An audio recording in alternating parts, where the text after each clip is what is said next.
Hello and welcome along to the match as we preview one of the most eagerly anticipated fixtures in the La Liga calendar. Yes, it's the Madrid Derby as Real Madrid prepare to host Atletico at the Santiago Bernabeu on Saturday evening. With me as ever to look ahead to the match is Tim Stannard. Tim, welcome along. Nice to be here. Now, it's a huge game for both sides. Would you say it could be a defining moment in the season of both teams? Absolutely. This is an absolute whopper. This is a game where both sets of fans are going to be very, very nervous, with excitement as well before the match kicks off on Saturday night. Real Madrid win. They remind Atletico Madrid that although they are in very good form at the moment, they're the boss of the capital city. Atletico Madrid win, it'll really rattle Real Madrid and it'll put them a long way behind Barcelona and Atleti top of the table. So we do say this a lot. It's an enormous match, this one. Yeah, absolutely. Let's hear from one of the key players for Real Madrid. Xabi Alonso has been speaking about the potential threat posed by Atletico. Pues cada vez menos porque lo vamos conociendo y no es casualidad ni ya no es sorpresa que esté donde esté, ¿no? Que esté donde está, porque tiene un gran equipo, están con una muy buena mentalidad, un entrenador que se ve que tiene a la gente muy alerta, muy con ganas de hacer las cosas bien, y si está donde está es porque se lo merece. Bueno, evidentemente ellos en lo que va de temporada están haciendo las cosas bien y eso significa que va a ser un partido complicado y que el equipo pues tiene muy buena pinta, pero nosotros también somos muy capaces de hacer un gran partido, de afrontarlo, y que si el equipo está bien y si estamos todos en una buena dinámica de poder ganar el partido. Xabi Alonso speaking there. Now, despite Atletico Madrid coming into the match in very, very decent form, Real Madrid remain the favourites and they are still unbeaten at home at the Santiago Bernabeu this season. Absolutely. The statistics and history is in Real Madrid's favour in this match.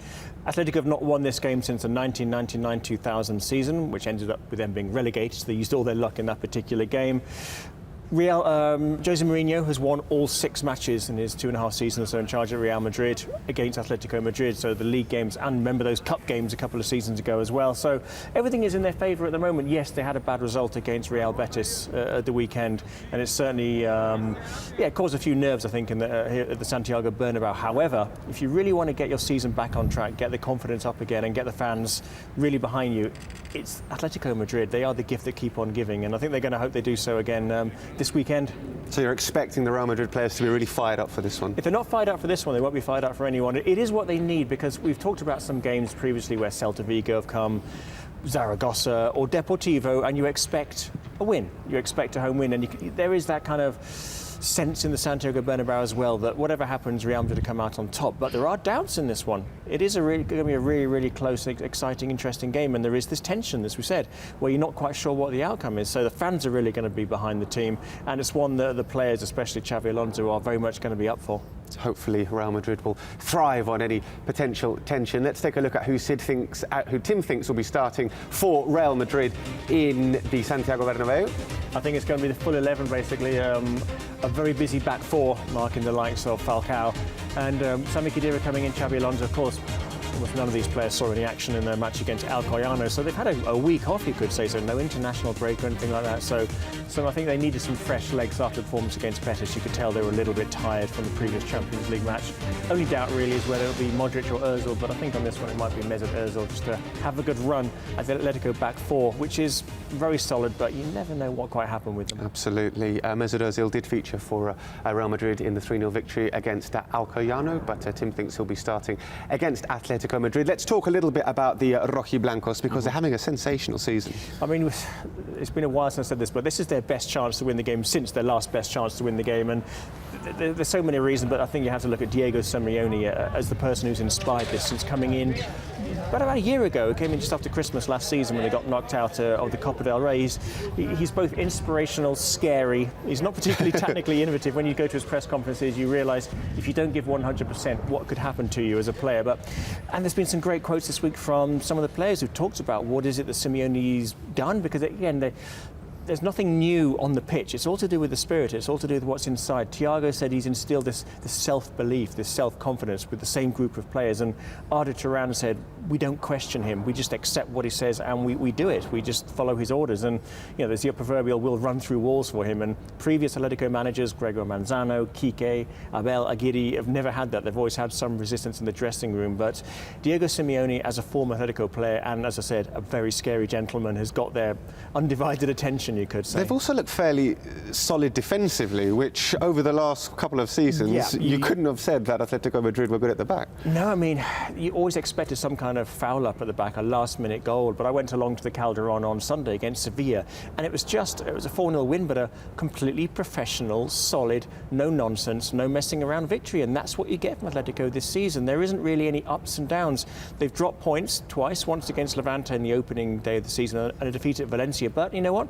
They just bounced back. There wasn't this weakness, you could say, these self-doubts. They just got back on the horse, as you say, and have kept on winning and second in the table and fully deserve to be there. You're fully expecting them to qualify for the Champions League? It'd be an absolute disaster if they don't. I mean, this match, you talked about the defining, is going to define. If they beat Real Madrid, they can think seriously about second spot, not just third spot. And this is, I don't think they got enough to win the title, but they get a good result at the Bernabeu, it's going to go a long way. Let's take a look at who Tim thinks is going to start for Atletico Madrid. Then just talk us through your selection. Yeah, not a huge squad, so there's going to be a few obvious faces in there, such as Falcao, of course, and Courtois. That back four, someone I've always doubted, Juan Fran, has actually turned out to be very good at right back. And I think it's going to be Raúl Garcia. And his first spell, Atletico Madrid didn't do very well, and he was like a defensive midfielder, but he was a top scorer for Osasuna last season. He's come back and he's done very well.